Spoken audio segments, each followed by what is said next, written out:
Ini baru mantap, alhamdulillah. Puji syukur, Erick Thohir akan daftarkan timnas Indonesia ke IAFF sebelum drawing. Bisa jadi Indonesia akan satu grup dengan Jepang, Tiongkok, dan Kepulauan Mariana Utara di grup C. Presiden AFF kesal dengan keputusan ini. Simak fakta lengkapnya hingga selesai.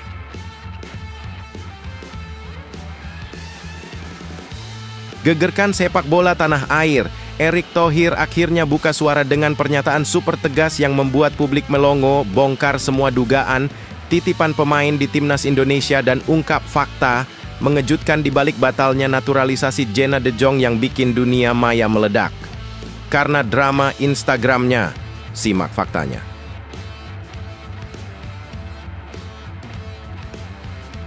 Geger di kubu Garuda. Asisten pelatih timnas Indonesia Denny Lanzaat diincar klub top Liga Belanda yang lagi terpuruk dan panik. Akankah ia tinggalkan tim merah putih di tengah jalan? Sosok legenda yang dulu main di Liga Champions kini diburu. Jadi pelatih kepala, kabar menggemparkan ini bikin netizen bertanya-tanya. Apakah timnas siap kehilangan tangan kanan Kluivert? Simak semua beritanya hingga selesai. Serta beberapa berita timnas Indonesia hari ini. Selengkapnya hanya di Zona Timnas Indonesia.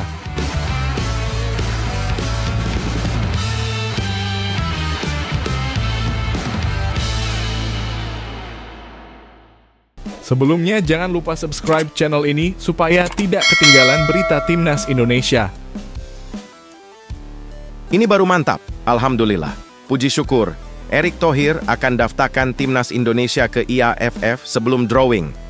Bisa jadi Indonesia akan satu grup dengan Jepang, Tiongkok, dan Kepulauan Mariana Utara di grup C. Presiden AFF kesal dengan keputusan ini. Simak fakta lengkapnya hingga selesai. Akhirnya, Ketua Umum PSSI, yakni Erick Thohir, mengungkapkan keraguannya terhadap rencana Indonesia menjadi tuan rumah Piala AFF U23 tahun 2025 yang akan dijadwalkan berlangsung pada tanggal 13 sampai 31 Juli mendatang. Turnamen ini disebut-sebut akan diadakan di 3 kota, yakni Jakarta, Bekasi, dan Sidoarjo. Meski tawaran sebagai tuan rumah tampak menarik dari sisi prestige dan peluang mengembangkan sepak bola di usia muda Erick, justru merasa berat hati untuk menerimanya.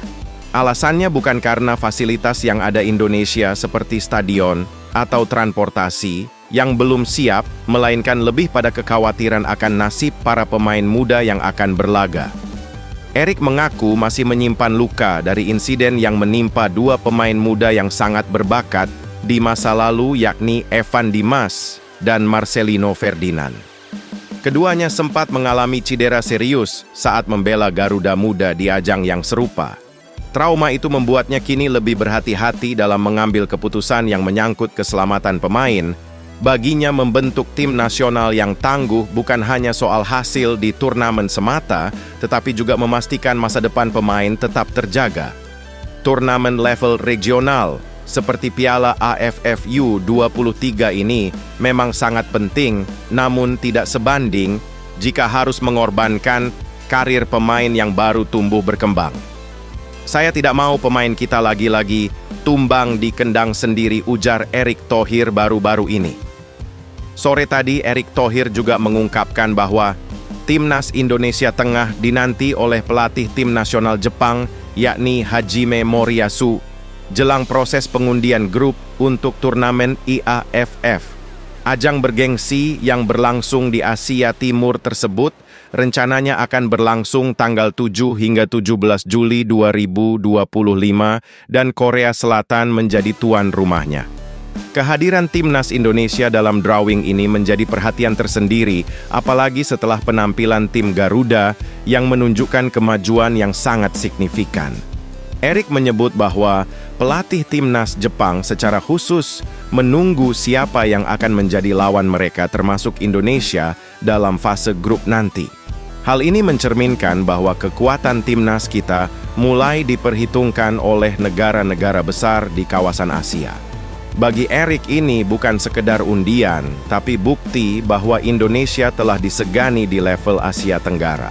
Meskipun peluang tampil di turnamen IAAFF 2025 semakin terbuka lebar, Erick Thohir belum bisa langsung mengambil keputusan resmi untuk mendaftarkan Indonesia sebagai peserta pasalnya. Hingga saat ini Indonesia masih tercatat sebagai anggota AFF dan belum secara resmi mengirimkan surat pengunduran diri dari keanggotaan tersebut. Erick menjelaskan bahwa ia berencana untuk mengurus proses pengunduran diri dari keanggotaan AFF pada pertengahan Mei nanti setelah urusan penting lainnya rampung.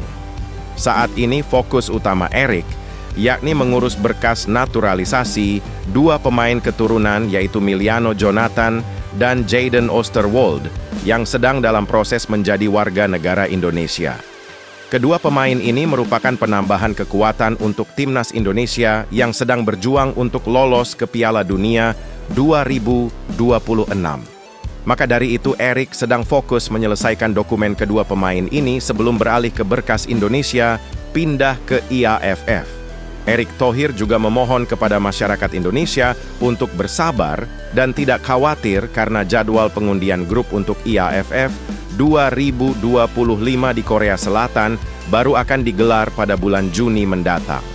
Masih banyak waktu untuk mengurus dokumen kepindahannya dan administrasinya. Ia juga menegaskan bahwa setiap langkah yang diambil dengan hati-hati demi masa depan sepak bola Indonesia. Tenang saja semuanya, sedang kami siapkan dengan matang, tegas Erick. Dengan keputusan untuk tidak menjadi tuan rumah Piala AFF U23 serta langkah untuk mengikuti turnamen IAAFF, Indonesia kini bisa bernapas lega dari tekanan permainan kasar dan keputusan wasit yang kerap rugikan Indonesia. Selama ini permainan di kawasan Asia Tenggara sangat terkenal kasar dan brutal. Selain itu, banyak keputusan wasit yang senantiasa merugikan timnas Indonesia. Di sisi lain, dengan pindahnya Indonesia ke IAAFF sangat menguntungkan federasi tersebut karena antusias dari Garuda fans yang sangat militan. Selain itu, AFF akan rugi besar akibat Indonesia pindah federasi.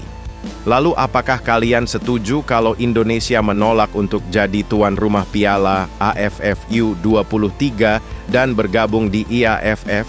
Dan apakah kalian setuju kalau masa jabatan Erick Thohir ditambah hingga timnas Indonesia bisa main di Piala Dunia? Jika setuju tulis di kolom komentar dan like video ini. Dan jangan lupa subscribe channel ini agar kalian tidak ketinggalan berita seputar timnas Indonesia.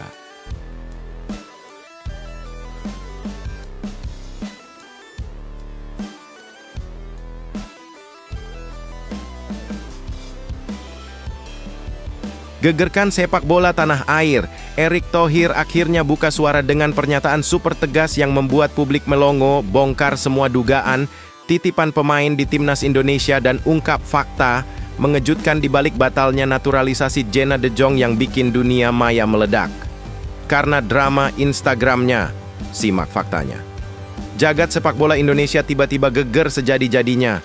Dunia maya mendidih, lini masa panas membara. Semua itu dipicu oleh drama luar biasa yang melibatkan nama pesepak bola muda berbakat jebolan Liga Belanda dan Jerman, Jenna De Jong, yang sempat dielu-elukan akan menjadi amunisi baru bagi timnas putri Indonesia. Namun, mimpi itu mendadak buyar. Proses naturalisasi sang pemain dihentikan dan publik pun sontak heboh tak karuan. Sosok Jenna yang sebelumnya digadang-gadang akan menjadi penerus Estella Lupati dan Noah Leatomu tiba-tiba menjadi sorotan setelah curhat bombastis di Instagramnya. Ia menyuarakan kekecewaannya terhadap PSSI yang dituding bersikap tidak profesional dalam mengurus proses naturalisasinya. Dalam pernyataannya yang menggetarkan jagat medsos, Jenna memutuskan mundur total dari keinginan membela Garuda karena merasa harga dirinya sebagai atlet telah diinjak-injak. Melihat badai viral ini semakin liar, Ketua Umum PSSI, Erick Thohir, akhirnya angkat bicara dengan nada super tegas dan penuh keyakinan.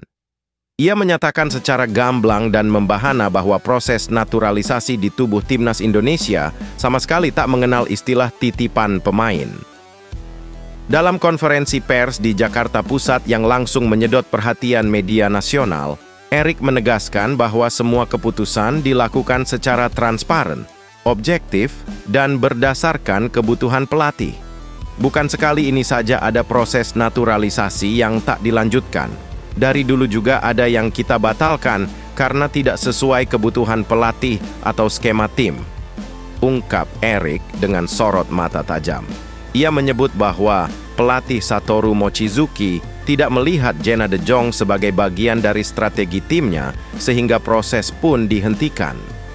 Erik juga mengingatkan bahwa membentuk tim nasional bukanlah soal sensasi atau popularitas, melainkan tentang kualitas dan komitmen jangka panjang.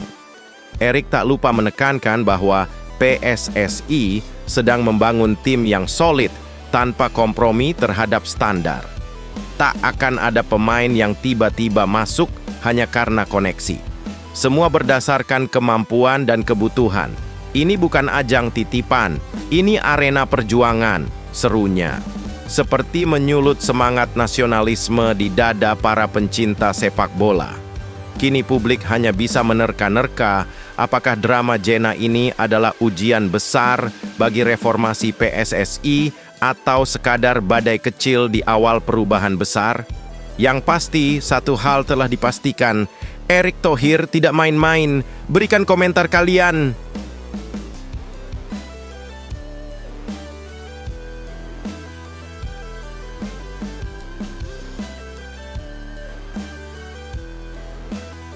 Geger di kubu Garuda. Asisten pelatih Timnas Indonesia, Denny Lanzaat diincar klub top Liga Belanda yang lagi terpuruk dan panik. Akankah ia tinggalkan tim merah putih di tengah jalan? Sosok legenda yang dulu main di Liga Champions kini diburu. Jadi pelatih kepala, kabar menggemparkan ini bikin netizen bertanya-tanya. Apakah Timnas siap kehilangan tangan kanan Kluivert? Simak semua beritanya hingga selesai. Dunia sepak bola mendadak bergetar hebat. Sebuah kabar panas membakar ruang-ruang gosip bola Eropa dan Asia. Denny Lanzaat, sosok penting di balik strategi Timnas Indonesia, kini sedang diincar klub Belanda yang sedang megap-megap di ujung jurang degradasi, Willem II Tilburg. Klub yang pernah jadi saksi kejayaan Denny saat masih aktif bermain ini, kini menginginkannya kembali. Bukan sebagai pemain, tapi sebagai juru selamat dari krisis performa. Ya, Willem II, tim legendaris dari Eredivisie yang kini nyaris tenggelam di dasar klasemen, baru saja mencopot pelatih Peter Maes setelah hanya mampu mencatat 3 kemenangan dari 30 pertandingan. Suasana darurat langsung menyelimuti ruang ganti tim dan nama Denny Lanzaat langsung mencuat ke permukaan sebagai calon kuat pengganti. Betapa tidak, Denny bukan sekadar mantan pemain di sana, dia adalah ikon. Sosok yang mencatat 160 pertandingan penuh sejarah dan kebanggaan, bahkan pernah membawa tim ini mencicipi aroma Liga Champions.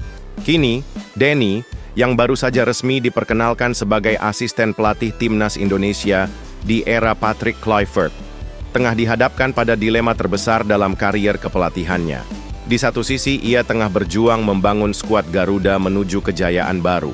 Namun di sisi lain, panggilan dari rumah lamanya di Belanda bisa menjadi kesempatan emas atau bahkan takdir yang sulit ditolak. Saat ini, posisi pelatih sementara Willem II dipegang oleh Christoph Eilbrecht, namun hanya untuk 4 pertandingan tersisa.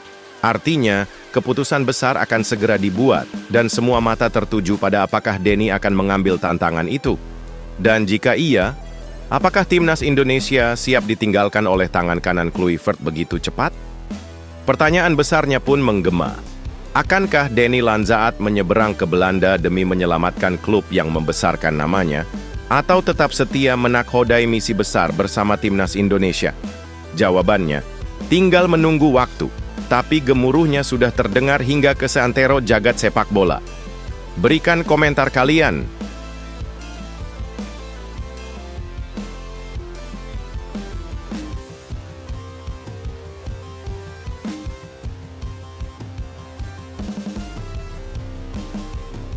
Ini baru mantap. Peringkat 30 FIFA siap bantu Indonesia berkembang dan siap berbenturan dengan Garuda. Kapan dan bagaimana nasib uji? Coba ini, PSSI harus siapkan segalanya. Simak fakta lengkapnya hingga selesai. Kejutan besar datang dari Rusia. Negara yang kini menduduki peringkat ke-35 FIFA itu mengajukan tantangan sengit bagi timnas Indonesia untuk sebuah laga uji coba yang bakal jadi ajang pertempuran sengit antara dua kekuatan sepak bola. Hal ini pertama kali diungkapkan oleh media ternama asal Rusia, Sport Express. Tidak tanggung-tanggung Presiden Rusia Vladimir Putin sendiri yang turun tangan untuk memastikan adanya laga persahabatan seru antara timnas Rusia dan timnas Indonesia. Meski Putin sudah membeberkan niatnya, beliau dengan penuh misteri belum mau membuka tirai tanggal pasti pertandingan yang memacu adrenalin ini. Mengapa? Karena segalanya masih bergantung pada jadwal pertandingan timnas Indonesia yang sedang menggila dalam kualifikasi Piala Dunia 2026 zona Asia yang bakal berhadapan dengan dua raksasa, Cina dan Jepang, pada 5 dan 10 Juni 2025 nanti. Namun, jika timnas Indonesia berhasil mencetak sejarah dengan melaju mulus ke Piala Dunia 2026, maka peluang untuk melawan Rusia terbuka lebar. Mereka bisa memanfaatkan waktu kosong untuk persiapan yang gila-gilaan di agenda FIFA Matchday pada September, Oktober, dan November 2025. Tapi, tunggu dulu. Kalau timnas Indonesia harus berjuang lagi di putaran keempat kualifikasi, maka laga uji coba melawan Rusia bisa terancam batal. Kondisi itu akan membuat laga ini semakin menegangkan karena mereka harus fokus total menghadapi pertandingan yang lebih menentukan. Hanya jika gagal lolos ke putaran ketiga, Garuda bisa segera menerima tantangan dari Rusia tanpa halangan. Sang pelatih, Patrick Kluivert, yang sedang menyusun strategi untuk membawa timnas Indonesia menembus dunia, pasti sudah menanti kesempatan ini. Terlebih lagi, Putin sendiri sudah menyatakan rencananya dengan penuh semangat. Salah satu hal penting yang akan datang adalah merencanakan pertandingan persahabatan antara timnas Rusia dan Indonesia. Wah, ini bisa jadi pertandingan yang bakal bikin seluruh penggemar sepak bola Indonesia bergetar hebat. Meski begitu, PSSI yang tengah sibuk memastikan timnas Indonesia melangkah ke Piala Dunia, masih menutup rapat soal kelanjutan informasi uji coba ini. Satu hal yang pasti, PSSI masih menunggu kabar lebih lanjut mengenai rencana laga ini. Perwakilan dari PSSI sendiri mengungkapkan, kami belum mendapat kabar apapun tentang pertandingan persahabatan dengan Rusia. Namun, perlu diingat bahwa Rusia saat ini tengah terisolasi akibat sanksi FIFA, sehingga mereka hanya boleh menggelar laga persahabatan saja tanpa bisa mengikuti kompetisi internasional. Terlepas dari semua drama ini, satu hal yang pasti, Rusia masih merupakan kekuatan besar yang bisa membuat Indonesia bertekuk lutut. Dengan kemenangan meyakinkan 5-0 atas Grenada dan Zambia pada Maret 2025, timnas Rusia yang kini menduduki posisi ke-35 FIFA akan jadi lawan yang sangat tangguh. Jadi pertanyaannya adalah, apakah timnas Indonesia siap menghadapi tantangan besar ini? Ataukah mereka akan dikejutkan oleh kekuatan Rusia yang tak terkalahkan? Kita tunggu saja perkembangan serunya. Berikan komentar setuju dan jangan lupa like juga.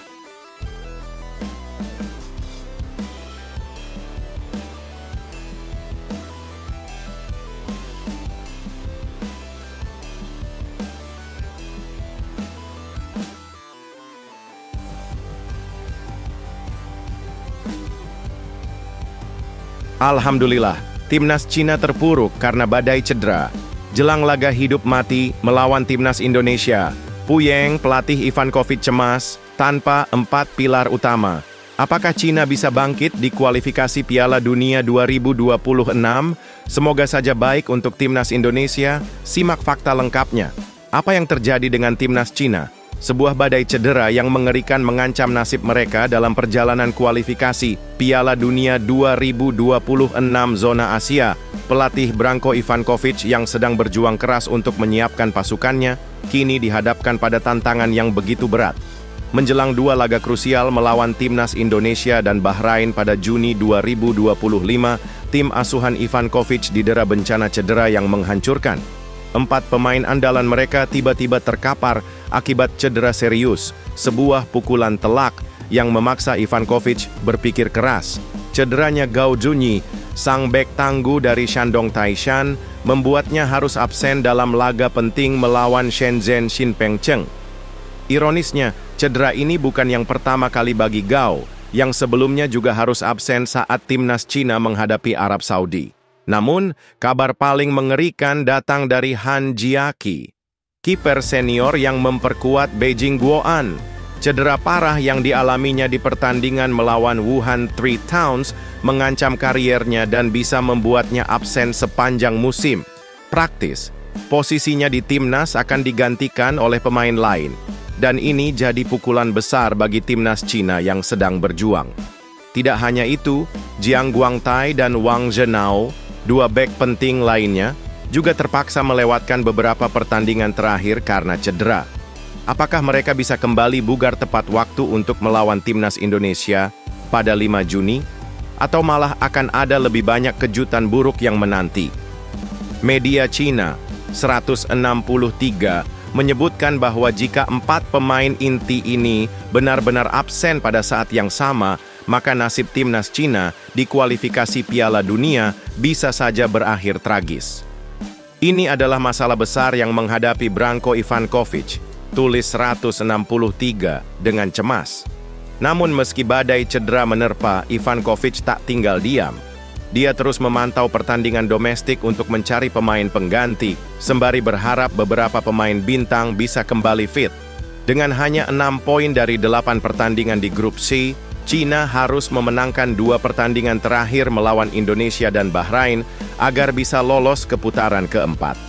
Tak hanya itu, mereka juga sangat bergantung pada timnas Jepang yang harus mengalahkan Indonesia di laga terakhir pada 10 Juni untuk memberi harapan baru bagi Cina.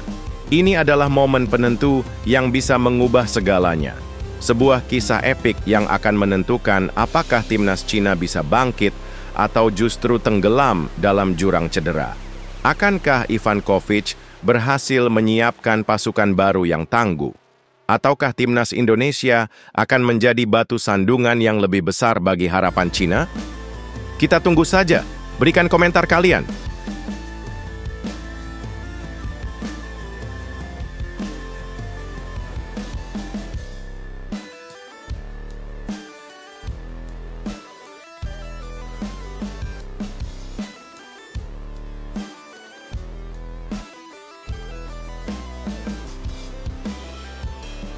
Wow, Dean Zandbergen, pemain keturunan Indonesia yang menggemparkan. Ternyata, sudah komunikasi dengan PSSI dan Fardi Bakhdim. Akankah dia dikontrak untuk timnas Indonesia? PSSI siap menambah pemain keturunan, tapi ada kejutan di baliknya. Simak fakta lengkapnya. Dunia sepak bola Indonesia baru saja diguncang dengan kabar mengejutkan yang datang dari pemain keturunan Indonesia, Dean Zandbergen. Sang penyerang berbakat ini ternyata sudah menjalin komunikasi dengan PSSI dan kabar ini baru saja dibagikan oleh Yusa Nugraha. Bayangkan saja, Dean Zandbergen yang kini berkarir di VVV Venlo tidak hanya berbicara dengan PSSI, tetapi juga berhubungan langsung dengan agen terkenal yang memfasilitasi proses naturalisasi, Fardi Bakhdim. Kejutan demi kejutan semakin terungkap ketika Yusa mengungkapkan bahwa komunikasi antara Dean dan PSSI terjadi baru-baru ini, belum sebulan yang lalu tepatnya. Namun, ceritanya tidak berhenti di situ. Selain berkomunikasi dengan PSSI, Dean Zandbergen juga sempat melakukan video call dengan staf ahli Kemenpora, Hamdan Hamedan. Apa yang sedang terjadi di balik layar? Apakah Dean Zandbergen akan menjadi pemain naturalisasi terbaru yang dipanggil untuk memperkuat timnas Indonesia? Sayangnya, Ketua PSSI Erick Thohir memberikan pernyataan mengejutkan tidak ada tambahan pemain naturalisasi untuk periode Juni 2025. Dia menegaskan bahwa fokus PSSI saat ini adalah pada pemain naturalisasi yang sudah ada dan tidak akan ada pemain baru yang diproses dalam waktu dekat. Jadi, apakah ini akhir dari cerita Dean Zandbergen atau justru hanya awal dari babak baru yang lebih menegangkan? Untuk yang belum tahu, Dean Zandbergen adalah pemain kelahiran Belanda pada 5 September 2001 yang berusia 23 tahun. Kariernya yang gemilang di Belanda dimulai sejak usia muda bersama beberapa klub dan saat ini ia tengah berjuang di kasta kedua Liga Belanda bersama VVV Venlo. Dengan penampilan impresif bersama Sparta Rotterdam dan FC Dordrecht, kini peluang untuk membela timnas Indonesia semakin terbuka lebar. Namun, meski tampil menjanjikan, kabar mengenai proses naturalisasi Dean masih tersembunyi dan penuh misteri. Akankah dia benar-benar dipanggil untuk memperkuat Garuda? Atau akankah impian itu kandas begitu saja?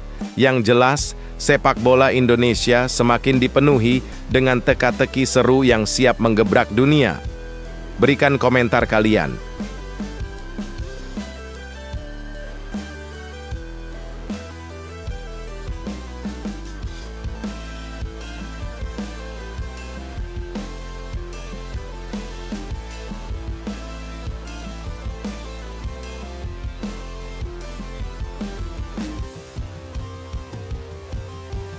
Kabar mengejutkan. Selangor FC gegerkan dunia sepak bola dengan tertarik rekrut Eliano Reinders. Apakah bintang timnas Indonesia ini akan hijrah ke Malaysia? Bayaran yang harus ditembus. Selangor FC bikin terkejut. Sanggupkah mereka membayar transfer mahal Eliano? Simak fakta lengkapnya hingga selesai. Dunia sepak bola Indonesia dan Malaysia kini tengah diguncang dengan kabar sensasional. Selangor FC, klub raksasa Liga Malaysia, dikabarkan tengah mengincar Eliano Reinders, sang bintang muda serba bisa yang kini membela PEC Zwolle di Liga Belanda. Isu panas ini dihembuskan oleh jurnalis Malaysia, Afineshwaran Taharu Malenggam, yang mengungkapkan bahwa Selangor FC tengah memantau ketat pemain internasional Indonesia yang berposisi bek sayap dan winger ini. Eliano, yang baru berusia 24 tahun, memang memiliki kualitas luar biasa, dan faktanya dia juga merupakan adik dari bintang AC Milan, Tijjani Reinders. Wow, bagaikan kilat kabar ini langsung mencuri perhatian banyak pihak. Namun, meski rumor ini begitu menggema, kemungkinan Eliano untuk pindah ke Selangor FC masih penuh tanda tanya. Mengapa?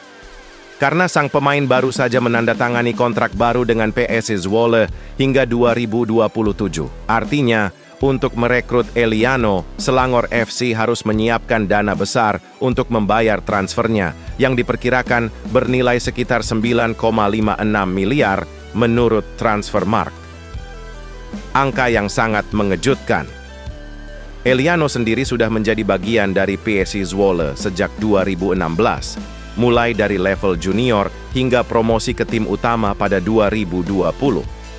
Walaupun sudah bermain 106 pertandingan dengan 6 gol dan 7 assist, musim ini Eliano hanya tampil sebanyak 16 kali, dengan hanya 6 diantaranya menjadi starter. Di tengah ketatnya persaingan Liga Belanda, Eliano akhirnya dinaturalisasi oleh Timnas Indonesia pada September 2024 dan sudah 3 kali memperkuat Garuda. Dengan prestasi dan bakat yang luar biasa, apakah ini saatnya bagi Eliano untuk melangkah ke level yang lebih tinggi?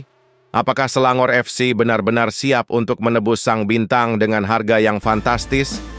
Semua pertanyaan ini masih menggelayut di udara, dan kita hanya bisa menunggu kejutan selanjutnya. Berikan komentar kalian.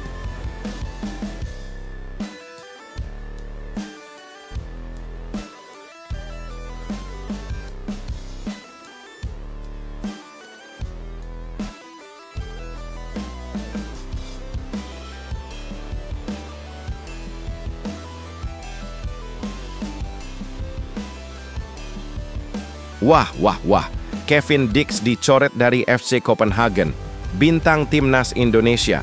Ini kehilangan tempat di Eropa. Apakah cedera parahnya akan menghalangi comeback-nya di kualifikasi Piala Dunia 2026? Begini nasibnya di timnas Garuda, simak fakta lengkapnya hingga selesai. Badai menerjang karier gemilang Kevin Dix. Seperti petir yang menyambar, karier sang bintang timnas Indonesia ini harus berakhir lebih cepat dari yang diperkirakan akibat cedera parah yang menimpanya. Kevin Dix, yang telah berjuang keras di FC Copenhagen, baru saja mengumumkan melalui akun media sosial resminya bahwa ia tidak akan lagi tampil untuk klub Denmark tersebut hingga akhir musim. Cedera paha yang dialaminya saat derby melawan Brøndby pada 13 April 2025 lalu hanya membuatnya bertahan di lapangan selama 23 menit, dan kini ia harus menjalani istirahat panjang yang memaksanya keluar dari skuad FC Copenhagen. Dalam laga tersebut, meski kalah 2-1, itu menjadi penampilan terakhir Kevin Dix di tim asal Denmark tersebut. Kabar ini jelas menjadi pukulan telak, baik untuk Kevin Dix maupun untuk timnas Indonesia. Setelah menderita cedera yang cukup parah, Dix dipastikan absen dalam sisa musim ini dan diproyeksikan untuk pindah ke Borussia Mönchengladbach di Bundesliga pada musim depan. Namun, apa yang lebih mengkhawatirkan adalah dampak dari cedera ini bagi timnas Indonesia yang masih berjuang di putaran ketiga kualifikasi Piala Dunia 2026. Kevin Dix yang memiliki peran vital di lini pertahanan Garuda berisiko besar absen dalam 2 laga krusial Indonesia melawan Cina pada 5 Juni dan Jepang pada 10 Juni 2025. Cedera ini tentu menjadi kehilangan besar bagi skuad asuhan Patrick Kluivert yang membutuhkan kekuatan maksimal untuk memastikan langkah mereka ke putaran berikutnya. Tanpa Dix, timnas Indonesia bakal kehilangan pemain yang telah tampil solid dan memberikan kontribusi besar dalam beberapa laga terakhir. Lantas, akankah timnas Garuda mampu mengatasi krisis ini dan tampil tanpa bintang utamanya? Atau ini menjadi ujian berat yang akan menentukan masa depan mereka di kualifikasi Piala Dunia 2026? Kita tunggu saja, berikan komentar kalian.